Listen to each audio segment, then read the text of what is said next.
নমস্কার বন্ধুরা, আমার রান্নাঘরে আপনাদের সকলকে স্বাগত। আমি আবারও এসে গেছি একটি নতুন রেসিপি নিয়ে। আজকে আমি বানাবো এই লাউ শাক, লাউ ডাঁটা, মানে লাউ যেটা হয় না, লাউ পাতা, লাউ ডাঁটা, সেই লাউ শাক দিয়ে একটা নতুনত্ব একটা রেসিপি। এই যে লাউ ডাঁটাটা আমি ছুলে ভালো করে কেটে নিয়েছি, পাতাগুলোও নিয়ে নিয়েছি কেটে ভালো করে ধুয়ে নিয়েছি, আর নিয়ে নিয়েছি আলু। তো চলুন শুরু করা যাক।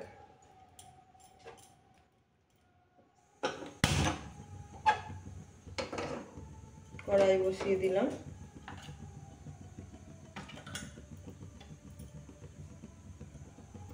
এখানে আমি দিয়ে দিচ্ছি একটু সরষের তেল, কেন এই রান্নাটা সরষের তেলে বেশি ভালো লাগে। এমনিতে সাধারণত সরষের তেলে রান্না হয় না, সাদা তেলেই বেশি হয়, সানফ্লাওয়ার অয়েলে, কিন্তু এই কয়েকটা রান্না আছে যেটা সরষের তেলে ভালো লাগে।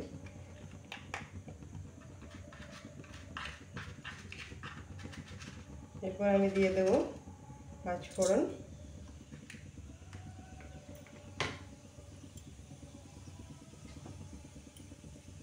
আলুটা আমি চৌকো চৌকো করে কেটে নিয়েছি, কেটে ধুয়ে নিয়েছি, এটা দিয়ে দিচ্ছি আমি।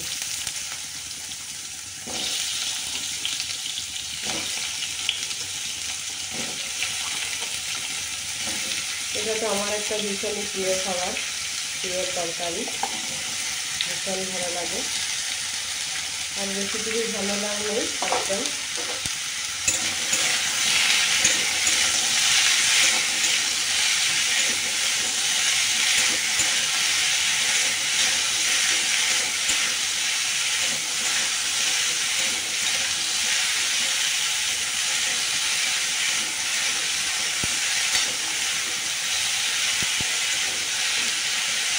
এটা একটু ভেজে ভেজে নিতে হবে।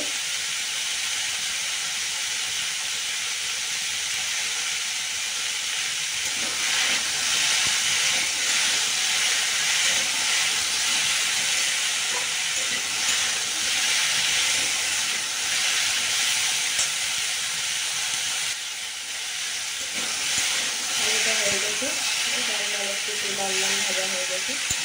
এরপর আমি এর মধ্যে দিয়ে দেবো এক চামচ জিরে গুঁড়ো,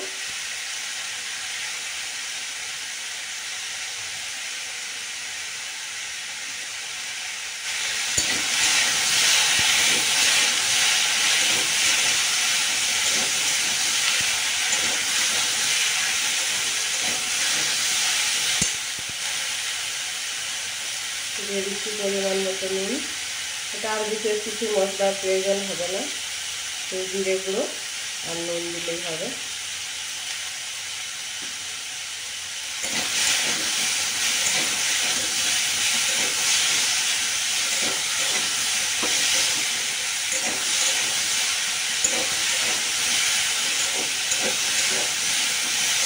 ডালটা একটু ভেজে নিতে হবে, ভাজা ভাজা হয়ে গেলে তারপর আমি জল ঢেলে দেবো। দিয়ে দিচ্ছি জল।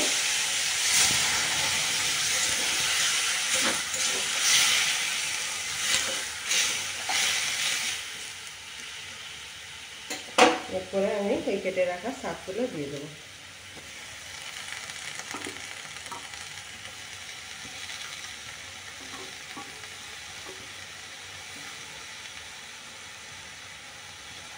আমি ঢাকা দিয়ে দিলাম, এটা সেদ্ধ হোক। যতক্ষণ এটা সেদ্ধ হচ্ছে ততক্ষণে আমি একটু পোস্ত বেটে নিয়েছি। যে আমি পোস্ত বেটে নিয়ে চলে এসেছি দুটো কাঁচা লঙ্কা দিয়ে। এবার দেখি এটা পোস্ত দিয়েই হবে, যেমন ঝিঙে পোস্ত, আলু পোস্ত, পটল পোস্ত হয়, সেরকমই এটা লাউ ডাঁটা দিয়ে পোস্ত। এটা ভীষণই খেতে ভালো লাগে। আর বাঙালির পোস্ত মানে তো সবাই জানেনই কতটা প্রিয় আমাদের। পোস্ত যদি পাতে থাকে তাহলে আর কিছুই লাগবে না। এই লাউ শাক দিয়ে পোস্তটা আরোই ভালো লাগে। এই যে লাউ পাতার যে একটা সেন্ট আছে, সেটা যখন পোস্তর সাথে মিশে যাবে ভীষণই সুন্দর একটা স্মেল বেরোয়, ফ্লেভার, আর খেতেও ভীষণ ভালো লাগে। এটা একবার অবশ্যই ট্রাই করবেন, আমি যেভাবে করলাম সেইভাবে। কচি কচি লাউ পাতাটা দিতে হবে।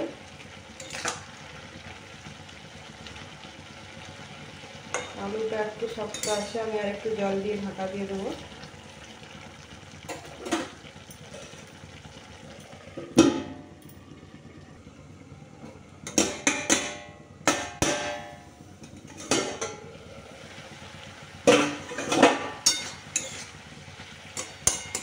হয়ে গেছে, আমি এবারে পোস্তটা দিয়ে নামিয়ে নেব। বাটিটা ধুয়ে একটু জল দিয়ে দিচ্ছি, অনেক পোস্ত লেগে আছে।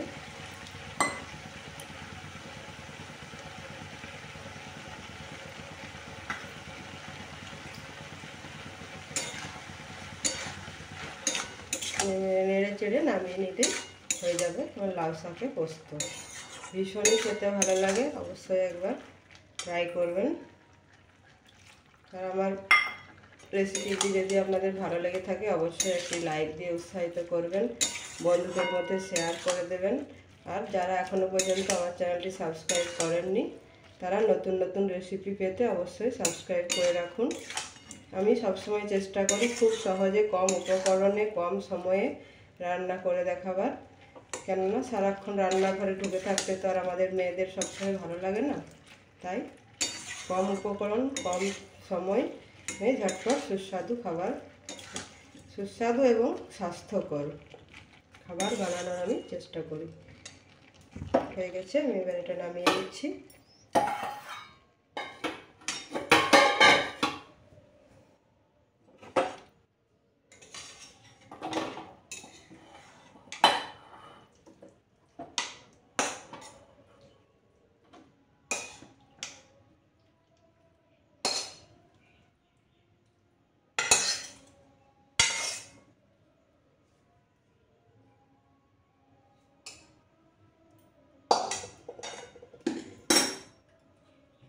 রেডি।